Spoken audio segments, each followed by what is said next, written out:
नमस्कार, आपका हमारे यूट्यूब चैनल ट्रैकर वन पर स्वागत है। आज हम आप लोगों के लिए बहुत ही अच्छी टेस्ट सीरीज जिसमें 25 प्रश्नों का संकलन है, तो इसे आइए हम लोग देखते हैं। फटाफट 25 प्रश्नों का संकलन कोशिश करते हैं कि ये प्रश्न आप लोगों के लिए बिल्कुल नया हो और इसका जवाब आप लोगों को देने के लिए हम थोड़ा मौका भी देंगे। तो आइए देखते हैं पहला प्रश्न। अशोक के निम्नलिखित अभिलेखों में से किसमें दक्षिण भारतीय राज्यों का उल्लेख किया गया है? याद रखिएगा, दक्षिण भारतीय राज्यों की जब बात किया जाए तो वो आपका होगा द्वितीय मुख्य शिलालेख। और यदि बात की जाती है इनके 13वें मुख्य शिलाभिलेख की, तो 13वें शिलालेख में जो है इनके कलिंग विजय का वर्णन है। याद रखिएगा, इसे कलिंग विजय वर्णन जब भी पूछा जाए तो कलिंग विजय का वर्णन इन्होंने अपने 13वें शिलालेख में किया था और वो है अशोक के बारे में। तो चलिए अब हम लोग दूसरे प्रश्न की तरफ चलते हैं। दूसरा प्रश्न है, निम्नलिखित अभिलेखों में से किसमें अशोक का अभिलेख भी पाया गया? दूसरा प्रश्न भी अशोक से ही संबंधित है, जिसमें जो है अशोक का अभिलेख के बारे में भी वर्णन किया गया है। तो वो आपका पहला है महाक्षत्रप रुद्र दमन का जूनागढ़ अभिलेख। इस अभिलेख में अशोक का अभिलेख भी पाया गया है। तो थोड़ा सा और भी जानते चलिए इस प्रश्न के बारे में। तो ये आपका प्रश्न जानते चलिए कि जूनागढ़ का अभिलेख जो है इसे रुद्र दमन ने बनवाया था। जूनागढ़ अभिलेख रुद्र दमन ने बनवाया था। और नासिक प्रशस्ति अर्थात अभिलेख इसे गौतमी पुत्र सतकर्णी ने बनवाया था। और सबसे प्रमुख अभिलेख हाथी गुम्फा अभिलेख, इसको जो है खारवेल ने बनवाया था, राजा खारवेल ने बनवाया था। तो ये भी प्रश्न, और इस पर जो है शॉर्ट की वीडियो भी अपलोड किया गया है, जिसे आप प्ले लिस्ट में जा कर के वहाँ से ढूंढ करके शिलालेखों के बारे में अध्ययन कर सकते हैं, और वो भी ट्रिकी बेस पर। तो अब हम लोग तीसरे प्रश्न की तरफ चलते हैं। तीसरा प्रश्न है, निम्नलिखित में से किसने हूण शासक मिहिर कुल को पराजित किया था? तो इसको भी देखते चलिए। इसका उत्तर है यशोधर्मन। इनके बारे में भी थोड़ा जान लीजिए। यशोधर्मन जो है मंदसौर का अभिलेख, मंदसौर का अभिलेख जो है का निर्माण करवाया था यशोधर्मन ने। तो यहाँ पर खैर उससे नहीं पूछा गया मंदसौर से, लेकिन यहाँ पूछा जा रहा है कि हूण शासक मिहिर कुल को किसने पराजित किया था? तो वो आपका उत्तर हो जाएगा यशोधर्मन। चलिए अब हम लोग चौथे प्रश्न की तरफ चलते हैं। चौथा प्रश्न आपका है, शिवाजी का छत्रपति के रूप में औपचारिक राज्याभिषेक। देखते चलें, राज्याभिषेक किसका शिवाजी का कहाँ हुआ था? तो वो रायगढ़ में हुआ था। अब हम लोग पांचवें प्रश्न की तरफ चलते हैं। तो पांचवा प्रश्न है, निम्नलिखित में से किस चोल शासक को चोल गंगम नामक बृहद कृत्रिम झील बनवाने का श्रेय दिया जाता है?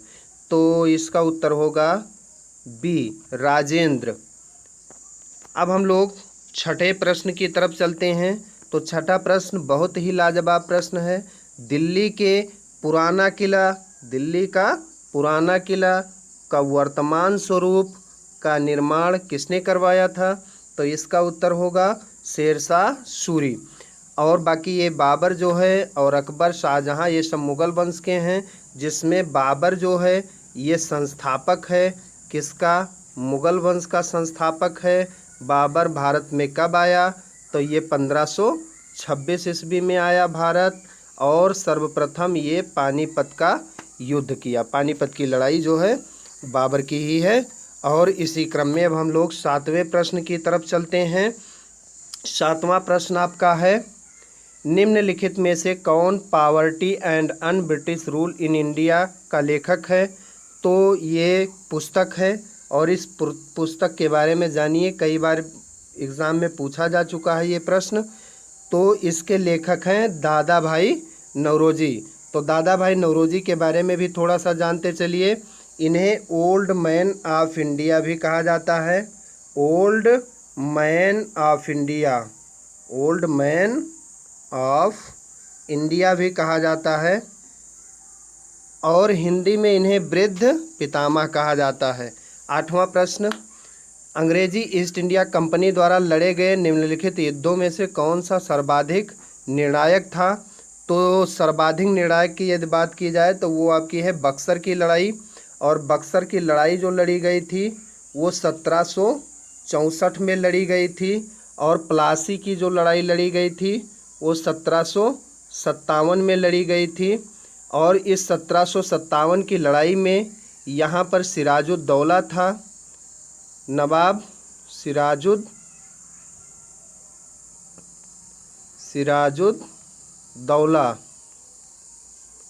सिराजुद्दौला था, और यहाँ पर बक्सर वाली लड़ाई में मीर कासिम था, मीर कासिम। तो यहाँ भी जानते चलिए, इस पर जो है ये भी प्रश्न पूछा जाता है कि बक्सर की लड़ाई किसके किसके बीच लड़ा गया। तो मीर कासिम और अंग्रेज़ों के बीच कब लड़ा गया? 1764 में। और प्लासी की लड़ाई कब लड़ी गई? तो 1757 में। किसके किसके बीच लड़ा गया? तो सिराजुद्दौला और अंग्रेज़ों के बीच में लड़ा गया। अब इसमें सबसे निर्णायक, अंग्रेज़ों के लिए सबसे निर्णायक कौन सा युद्ध रहा? तो वो बक्सर की लड़ाई रही, और यहीं से अंग्रेज़ों की अर्थात ईस्ट इंडिया कंपनी जो 1600 ईस्वी में आई थी उसका प्रमुख कदम जम गया भारत में। अब हम लोग 9वें क्वेश्चन की तरफ चलते हैं। तो 9वां क्वेश्चन आपका है, बहमनी राज्य स्थापित हुआ था, अर्थात जो बहमनी राज्य है इसकी स्थापना कब हुई थी? तो इसकी स्थापना हुई थी 14वीं सदी में। कब हुई थी? 14वीं सदी में। और इस बहमनी राज्य जो है ये दक्षिण भारत का एक राज्य है। जो बहमनी राज्य ये इस्लामिक स्टेट है, अर्थात ये मुस्लिम स्टेट था, इस्लामिक स्टेट। और यदि हम बात करें इसके समानार्थी हिंदू स्टेट की, तो वो हिंदू स्टेट आपका विजयनगर राज्य था, और ये दक्षिण भारत का राज्य है। अब हम लोग अगले प्रश्न 10वीं तरफ चलते हैं। तो 10वां प्रश्न आपके सामने रहा, निम्नलिखित सल्तनत शासकों में से कौन अफगान मूल के थे? तो आपकी जब अफगान मूल की बात की जाए तो वो आपका लोदी वंश होता है। यहाँ पर हम आप लोगों को एक ट्रिक भी देते चल रहे हैं। एक ट्रिक आप जानते चलिए, जो वंशाक्रम है दिल्ली सल्तनत का आगमन है तो वो है गुड़ खा तसला में, गुड़ खा तसला में। तो यहाँ पर गु से है गुलाम वंश, और खा से है खिलजी वंश, और ता से है तुगलक वंश,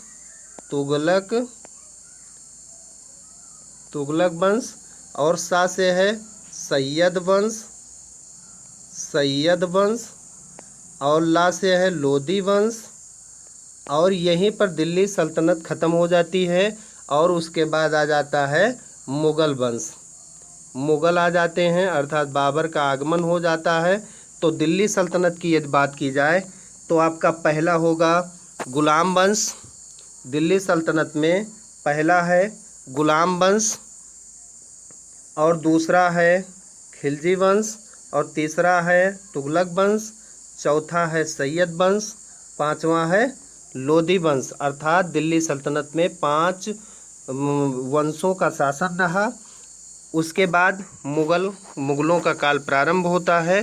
तो इतना जानने के बाद अब हम चलते हैं 11वें प्रश्न की तरफ। तो 11वां प्रश्न आपके सामने है, बक्सर की लड़ाई के समय बंगाल का नवाब कौन था? देखिए वही प्रश्न आपका रिपीट हुआ, बक्सर की लड़ाई के समय बंगाल का नवाब कौन था? तो वो आपका रहा, इसके बारे में आप जान चुके हैं, मीर कासिम। अब 12वें प्रश्न की तरफ चलते हैं। 12वां प्रश्न आपका है, सल्तनत के निम्नलिखित सुल्तानों में से किसने सर्वप्रथम अपनी राजधानी दिल्ली स्थानांतरित की? तो जब दिल्ली स्थानांतरित की बात की जाए तो बात यहाँ सल्तनत की गई है, तो यहाँ पर आपका आराम शाह हो जाएगा। हम चलते हैं 13वें प्रश्न की तरफ। 13वां प्रश्न है, कैबिनेट मिशन भारत में आया? तो इसका जवाब है मार्च 1946 में। कैबिनेट मिशन जो है जब भारत आया था मार्च 1946 में आया था, और तभी संविधान सभा का गठन हुआ था। और ये यदि आप कंफ्यूज हो रहे हों तो ये भी देख लीजिए कि ये जो मार्च 1942 है ये क्रिप्स मिशन की है। क्रिप्स मिशन जो है ये भारत आया था, क्रिप्स मिशन भारत आया था। और यदि बात की जाए कैबिनेट मिशन की तो कैबिनेट मिशन आपका है मार्च 1946। 14वां प्रश्न देखिए, स्वराज दल की स्थापना किसके असफलता के बाद हुई थी? तो यहाँ पर असफलता की यदि बात की जाए, किसके असफलता के बाद हुई थी, तो वो था गांधी जी का असहयोग आंदोलन। क्योंकि गांधी जी का जो असहयोग आंदोलन था, वो जब असहयोग आंदोलन असफल हुआ तो उसी समय मोतीलाल नेहरू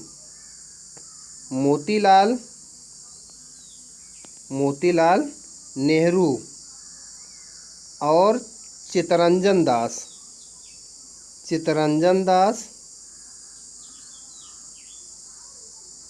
मोतीलाल नेहरू और चित्तरंजन दास, इन दोनों ने मिलकर के स्वराज दल की स्थापना की थी। और स्वराज दल जो है महात्मा गांधी के असहयोग आंदोलन के तुरंत बाद स्थापित हुआ था। 15वें क्वेश्चन की तरफ चलते हैं। तो 15वां प्रश्न है, किसने यूरोपियन नील बागान मालिकों द्वारा किसानों के शोषण की तरफ गांधी जी का ध्यान आकर्षित किया था? तो ये हैं बाबा रामचंद्र ने यूरोपियन नील बागान मालिकों द्वारा किसानों के शोषण के बारे में गांधी जी का ध्यान आकर्षित किया था। अब चलते हैं हम लोग अगले प्रश्न की तरफ। अगला प्रश्न है आपका, 1936 में लखनऊ में अखिल भारतीय किसान, याद रखिएगा, अखिल भारतीय किसान सभा का प्रथम अध्यक्ष किसे चुना गया था? तो वो थे स्वामी सहजानंद सरस्वती। इन्हें अखिल भारतीय किसान सभा का प्रथम अध्यक्ष चुना गया था। 17वां प्रश्न आपके सामने है, भारतीय राष्ट्रीय कांग्रेस की पूर्ववर्ती संस्था कौन सी है? तो वो पूर्ववर्ती संस्था की बात की जाए तो इंडियन एसोसिएशन है। अर्थात भारतीय राष्ट्रीय कांग्रेस की स्थापना जो हुई थी वो 1885 में हुई थी एओ हुम द्वारा। और इंडियन एसोसिएशन जो है 1885 से पहले स्थापित हुआ था, इसलिए ये भारतीय राष्ट्रीय कांग्रेस की पूर्ववर्ती संस्था है। अब बात करते हैं 18वां क्वेश्चन, 1857 की क्रांति के दौरान बिहार में क्रांतिकारियों का नेता कौन था? तो बिहार में क्रांतिकारियों के नेता की बात की जाए तो बिहार से बाबू कुंवर सिंह थे, लखनऊ से बेगम हजरत महल थीं। तो ये तो आप जानते ही हैं। अगला प्रश्न है आपका 19, निम्नलिखित में से कौन काकोरी कांड से संबंधित नहीं था? तो काकोरी कांड से संबंधित 3 लोग प्रमुख थे। पहले थे आपके राम प्रसाद बिस्मिल, दूसरे राजेंद्र लाहिड़ी, तीसरे अशफाक उल्लाह खां। और यदि कोई इसमें संबंधित नहीं था तो वो थे आपके सूर्यसेन, अर्थात सूर्यसेन जो थे ये काकोरी कांड से संबंधित नहीं थे। एक बात और जानते चलिए, सूर्यसेन जो थे ये बंगाल के जो थे ये भी स्वतंत्रता संग्राम सेनानी थे और ये एक पेशे से अध्यापक थे, इसलिए इन्हें मास्टर दा के नाम से जाना जाता है, मास्टर दा के नाम से जाना जाता है। अगला प्रश्न 20वां प्रश्न आपके सामने है, समाजवाद का समर्थक कौन था? और 1933 में ब्रिटिश शासन देसी राज्यों, जमींदारवाद और पूंजीवाद को उखाड़कर यदि कोई फेंकना चाहता था तो वो कौन था? तो इसका उत्तर होगा जवाहरलाल। और 21 number question, British house of Commons में चुने जाने वाले दादा भाई नौरोजी, इनके बारे में आप पढ़ चुके हैं, इनसे प्रश्न अगला पूछा जा रहा है। दादा भाई नौरोजी प्रथम भारतीय थे जिन्होंने इस दल की टिकट पर चुनाव लड़ा था, तो वो दल था आपका उदारवादी दल। अब हम अगले प्रश्न की तरफ चलते हैं। 22 नंबर, किस भारतीय प्रख्यात इतिहासकार ने 1857 ईस्वी की क्रांति को क्रांति नहीं माना? तो वो इतिहासकार आपके हैं डॉक्टर आर.सी. मजूमदार। इन्होंने भारतीय जो 1857 की क्रांति हुई थी उसे क्रांति नहीं माना था। और यदि हम आगे चलते हैं प्रश्न नंबर 23 की तरफ, तो प्रश्न नंबर 23 आपका है, साइबर कानून भारतीय संविधान की किस सूची के अंतर्गत आता है? तो यह आपका आता है अवशिष्ट शक्ति अर्थात अवशिष्ट सूची के तहत आता है। तो थोड़ा सा और जानते चलिए कि जो सूची है भारतीय संविधान में, ये 3 प्रकार की सूचियां हैं प्रमुख। पहली संघ सूची, जिस पर कानून बनाने का अधिकार केंद्र सरकार को है। दूसरी राज्य सूची, जिसमें कानून बनाने का अधिकार राज्य सरकार को है। तीसरी है समवर्ती सूची, जिसमें जो है कानून बनाने का अधिकार केंद्र तथा राज्य दोनों को है। और अवशिष्ट शक्ति, ये जो इन तीनों सूचियों से बच जाता है वह बचा हुआ विषय अवशिष्ट शक्तियों के तहत आता है। अब अगले क्वेश्चन की तरफ, 24 नंबर, 1946 में संविधान सभा के उद्घाटन सत्र में अध्यक्ष के रूप में किसने अध्यक्षता की थी? तो ये आप जानते चलिए कि यह प्रश्न जो है, तो इस प्रश्न का जो उत्तर है वो है डॉक्टर सच्चिदानंद सिन्हा। याद रखिएगा, संविधान सभा का उद्घाटन सत्र पूछा जा रहा है। उद्घाटन सत्र, तो उद्घाटन सत्र की जब बात की जाए तो डॉक्टर सच्चिदानंद सिन्हा। और संविधान सभा की जो पहली बैठक हुई थी, संविधान सभा की पहली बैठक वो 9 दिसंबर 1946 में हुई थी। 9 दिसंबर 1946 में हुई थी। और जो दूसरी बैठक हुई थी वो हुई थी 11 दिसंबर 1946 को हुई थी। इस वाले में अस्थाई अध्यक्ष चुने गए थे। अस्थाई अध्यक्ष चुने गए थे डॉक्टर राजेंद्र प्रसाद। डॉक्टर राजेंद्र प्रसाद। और यहाँ पर अस्थाई अध्यक्ष चुने गए थे डॉक्टर सच्चिदानंद सिन्हा। तो इस प्रश्न से संबंधित अगर बात की जाए तो इसकी पहली बैठक, संविधान सभा की पहली बैठक 9 दिसंबर 1946 को हुई, जिसमें मुस्लिम लीग ने इस बैठक का बहिष्कार कर दिया और अलग से पाकिस्तान बनाने की मांग करने लगे। इसी बैठक में इसलिए 211 सदस्य हिस्सा ले पाए।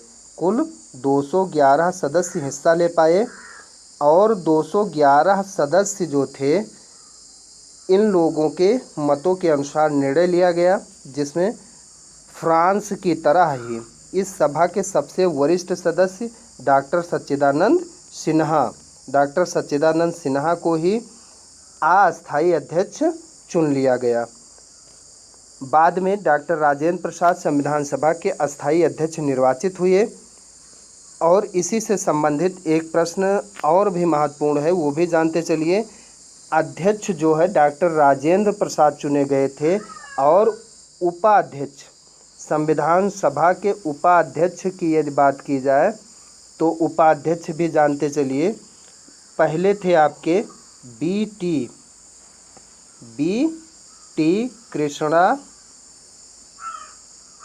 कृष्णाचारी, ये पहले उपाध्यक्ष थे। और दूसरे उपाध्यक्ष थे डॉक्टर एच सी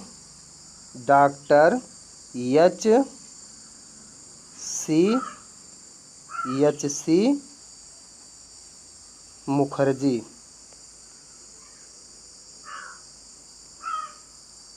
डॉक्टर एच सी मुखर्जी। तो ये प्रश्न आपका समाप्त होता है। अब 25वें नंबर प्रश्न की तरफ चलते हैं। 25वां नंबर प्रश्न पूछा गया है। संविधान की उद्देशिका में, कहाँ पर? उद्देशिका, जिसे प्रस्तावना कहा जाता है, इसमें पूछा गया है समाजवादी, पंथनिरपेक्ष, जिसे धर्मनिरपेक्ष भी कहा जाता है। यह शब्द संविधान के किस संशोधन द्वारा जोड़ा गया? तो ये आपका जोड़ा गया 42वें संविधान